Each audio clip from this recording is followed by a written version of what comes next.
Adam, spoznala som ťa pred 7 rokmi v Laputike. Hral si sa na anketára, aby si získal moje číslo. Stojíme tu, takže sa ti to podarilo. Už 7 rokov počúvam tvoje dead jokes, chrápanie a ten istý príbeh o urbanizme. Zbúranie Židovskej ulice v Bratislave. Kto ťa pozná, vie, o čom hovorím. Okrem toho už 7 rokov žijem s jedným ambicióznym mužom, ktorý mi ukazuje svet. Milujem ťa celým mojim srdcom a vždy budem vďačná, že si nabral odvahu prísť v 2017 za mnou. Viem, že naše deti budú mať skvelého otca a aj podporujúceho manžela. Je mi cťou, že sa budem volať Libušová. Sľubujem, že ťa budem podporovať v tvojich podnikateľských snoch a plánoch.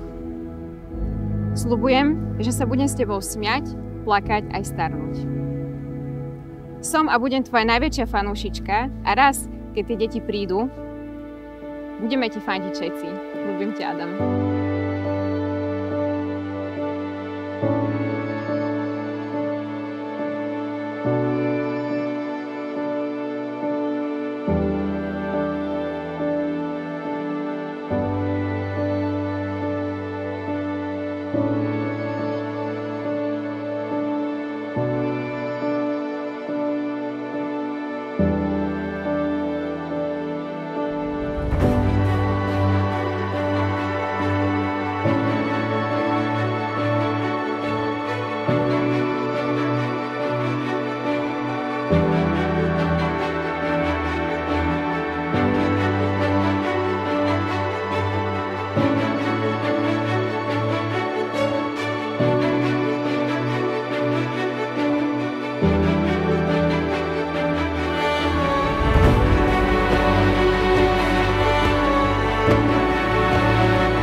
Sľubujem, že ťa budem podporovať v tvojich cieľoch a vždy budem s radosťou pozorovať, ako si ich plníš.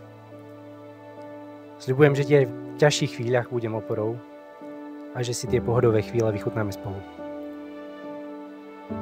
Je veľmi ťažké popísať, čo je láska, ale tú, čo mi dávaš ty, by som prirovnal k pohode, ktorá človeku spomaľuje tep a cíti sa absolútne uvoľnene, za čo ti veľmi ďakujem. U nikoho iného som sa tak necítil. Nemôžem ti sľúbiť, že ti nikdy neublížim, ale sľubujem, že ťa nezradím, že budem vždy tvoj najväčší fanúšik a že bez ohľadu na okolnosti ti budem pomáhať a starať sa o teba. Si láska môjho života a to už nič nebude.